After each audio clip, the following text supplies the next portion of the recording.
know you gotta pay this. Say, now you're in trouble. Here comes the bill collector now.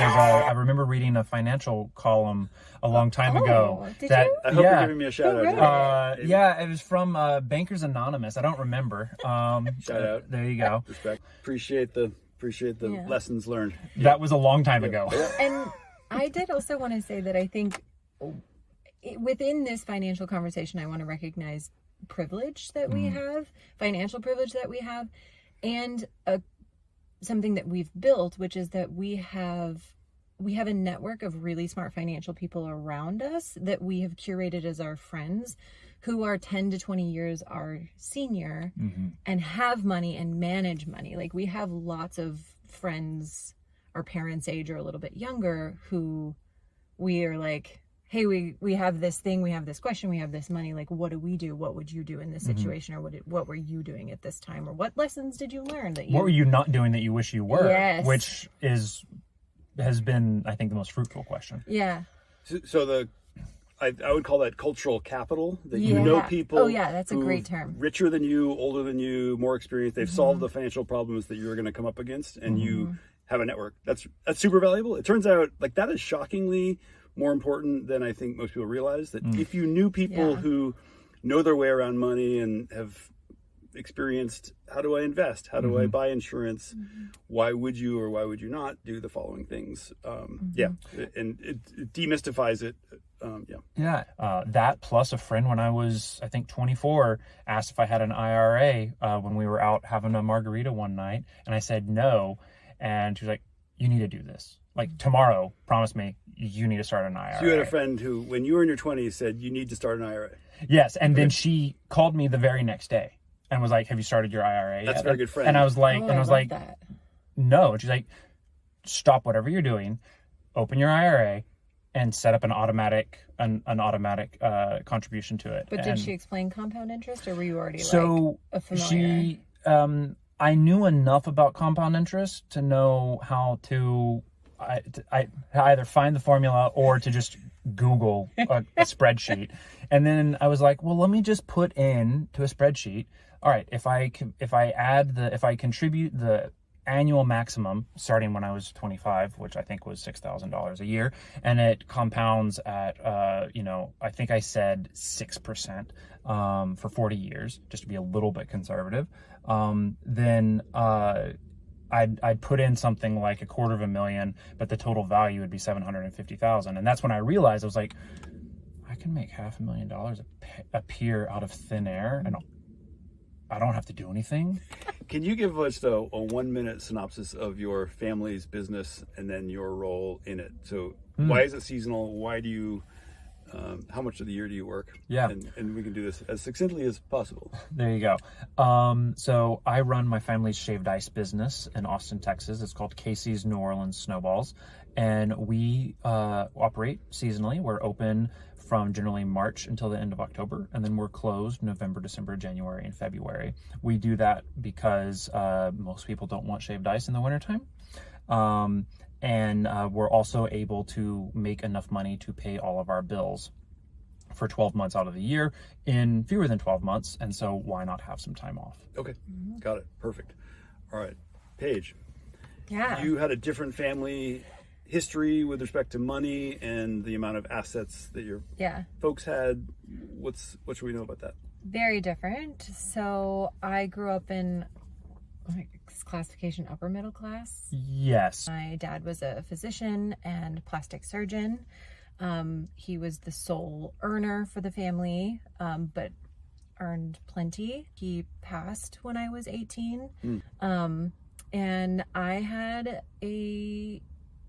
quite a bit of education around finances as a child. I had an allowance. It was I got as many dollars as I was years old, so $6 when I was 6. And Is that a weekly? I couldn't remember. Mars asked me that question recently too. It was either weekly or monthly. I feel like monthly, but that also in today's dollars feels like really not very much for a kiddo. Yeah. But that was back in the 90s, so maybe it was monthly. And that money was then split as a group. Like my dad sat with me, and it would be split between 3 jars: spending money, savings, and charity. And it had to be split. Were there equally. physical jars that he's set out and labeled? Yes, this is very. this is this. Very envelope method Yep. of so if I was 6 years old, I would get 6 $1 bills so that it could be broken evenly into those jars. That's a lot of thoughtful planning he's doing in that demonstration. Yes. Physical Yeah. material demonstration of buckets. Yes. And then regularly the charity jar would be emptied, and I could give it to whatever charity I wanted to at that time. It was left up to me. And I think there were stipulations on the savings and how I could spend it or how often I could spend it. But those rules haven't stuck in my head long term. So I've read enough personal finance and dad finance books to know that is straight out of the book. Okay. He is doing a classic best practices Yes. with the child. Yeah, I that's loved amazing. it. There's the charity bucket, there's the saving bucket, there's the spending bucket, and then Yep. physically demonstrating these things. And that's, wow. I mean, that is A++ dadding when it Yeah. comes to finance. I think And do you think it worked? Like it stuck with you so that you were non-neurotic and have some good plans with respect to money? And I mean, were there any downsides to that, or is it pure like the guy just nailed it? I don't think so. I think about this a lot. I think there's some genetic frugality that's built into me. Because I've wondered, growing up with kind of anything I wanted. If I wanted something, my parents were happy to buy it for me. I didn't always have to spend my money on it. But there were also lessons along the way. We would travel regularly, and usually at the beginning of the trip, I was given a $20 bill, and that was the extent of spending that I was allowed to do for that trip. I could choose to spend it on whatever I wanted to, but that was it. I was not being purchased. They were not going to buy me a bunch of other things on that trip. I was only allowed to spend that money. So money was not scarce. On the other hand, it was not so plentiful that it meant nothing. It was Correct. it was limited. Yeah. It was just this is your small amount. There's Yep. $20, which is not nothing. It's quite a bit for a small kid. Yeah. Yeah. But it's not, money just grows on trees, and any whim could be satisfied.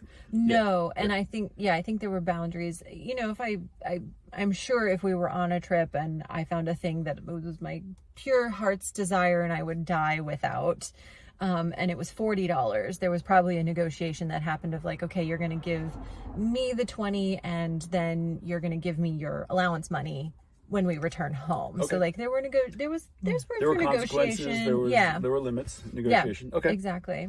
All right. This is super duper healthy and very rare. Did he talk to you about? So that's money and saving and charity. Did he talk to you about investing in long term stuff or no? Yeah, I think Really? investments and things were in the water. It was discussed at the dinner table, which we had a weird dinner table. We talked about investing and finances and The best kind of surgery. dinner table. Surgery. Yeah, surgery was the Surgery and other investing. conversation that, I always tell people I'm pretty hard to gross me out because there was kids getting stitched up on the kitchen counter on the weekend. It was not that weird in my house. But yes, investing. So I think my dad did something really cool that I babysat a lot as a teen, like preteen to all the way through to going to college, and then sometimes in the summers in college, and all that money was mine to keep. I also was allowed to work at my dad's office, so he was an entrepreneur, had his own practice and owned his own space and office and everything. And I was asked to work there, and any money that I earned while working there was mine to keep. But in addition to that, my dad would match it dollar for dollar and put it into an IRA for me for later. So that is ultra superior platinum level finance dadding right there, where he's employing you, so you have the income, but then he's putting the money into your IRA. Yes. This is absolutely top quality dadding. Yeah. When it comes to finance. And long term now, there's no way for me to catch up to your IRA because yours was started 8-ish, 10-ish years before mine. I think when I was 15 or 16, I think there's an age limit, but I don't remember. And so the delta is tens of thousands of dollars. The difference between your IRA balance and my IRA balance, even though we've contributed. So you are currently Equally. contributing, you put in money and you put in money now The max. as adults in your 30s. Yep. You have been maxing. Yep. But Yes. you started, let's say, roughly 10 years 10 years earlier. earlier. And I know this, but the simple fact is what you're saying is there's no way you can catch up. There's no way I You'll can never catch catch her. And the because she difference started is at like age 15. the difference is I think $30, $35, $40,000. Yeah. That's the difference that 10 years made, Yeah. Yeah. which is mind-boggling Yeah. Yeah.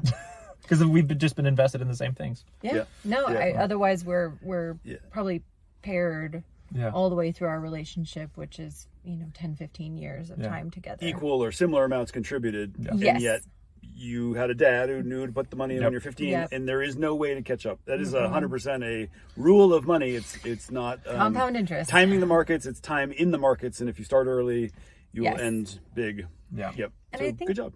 it's one of the reasons I think we attempt to practice radical transparency Yes. around money is because if we don't talk about money, We got to empty that privilege bank. exactly. We got to pay back because we didn't necessarily. We had lots of privilege, and there's no changing the fact that we've had perhaps more tailwinds than we've had headwinds, and so anything that we can do to help someone else learn how to mitigate their headwinds, to increase their tailwinds is good. It can be as simple as, we were talking with a friend and she had an opportunity to pay off her student loans. And we were like, that's amazing. That's so cool. And she went as far as to show us her student loans page. And we were like, hey, you should pay that loan off first. And she was like, oh, I don't understand. Why do you think I should?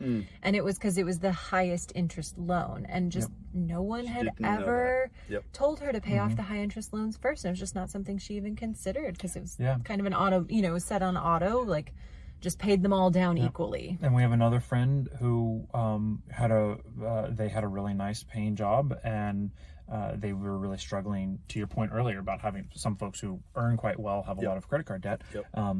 This friend, they had a nicely paying job, and I would describe what they had as a large pile of money problem, and so they also had a lot of credit card debt or a lot of spending because.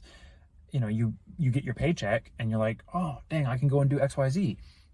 Well, that's all fun and great. And now you're in deficit. Right, and deficit until all of a sudden those things that you aren't saving money for. I said about being an entrepreneur and you asked about how that maybe affects how you feel about finances, and I mentioned taxes, and it's like one of the fun, I meet people who are just starting off in business, and they're starting their side hustle, and the number one thing I say is take 25% of every dollar you earn and put it into a separate account and just don't touch it. Don't look because at it. Come April 15th, the following year, you're going to be grateful that you have that money because you never know how much you're necessarily, it's that first year or two, it takes a while to get to learn how to save for those unintended expenditures. And I think that's true whether or not you're an entrepreneur or not. There's always going to be an unintended expense every single month, or at least a few throughout the year. So you might as well start saving for them. Almost nobody's able to do what you just told them to do, but I agree. It is the right thing. It's super hard to do that. It is. Yeah. You all are, in my experience of talking to a lot of people about their money and writing about it and thinking about it, you're an extreme example of competence, confidence, and then just doing the right thing day after day. But I'm taking a huge lesson that maybe I need a budget, that you need a budget. YNAB is the thing that, and I have my obsessions, so I'll open apps on a daily basis, but that sounds like I may need to add this obsession to my routine because I think everybody needs this. Everybody needs something, kind of a little bit of obsession here, and the mind shift for most people is necessary from what you're describing. And you're on the other side of it and you're saying, okay, that's how we save $10,000 in a year on your income, which, is not bad, but it's much less than a lot of people who are in extraordinary deficit. Yeah. I'm thinking about this thing that Campbell has this joke about watching these, fixer-upper shows where they're like, hey, this is really a story about privilege and the fakeness of television, watching these fixer-upper shows where they're like, I'm a butterfly collector and I'm a dollhouse interior designer and we bought our $2.7 million home. And that is impossible. Yeah, no. And I just want to point out that's not what you guys are doing. Yeah. You're acknowledging, hey, we had some privilege and some, Yes. but you are living very frugally and then creating a a surplus each year that allows you to do the things that fit your goals, your sort of pre-set goals, which is amazing. But You're in trouble, here comes the bill collector. When I pick up my phone, you already know it's about to go down if you ain't got my pay.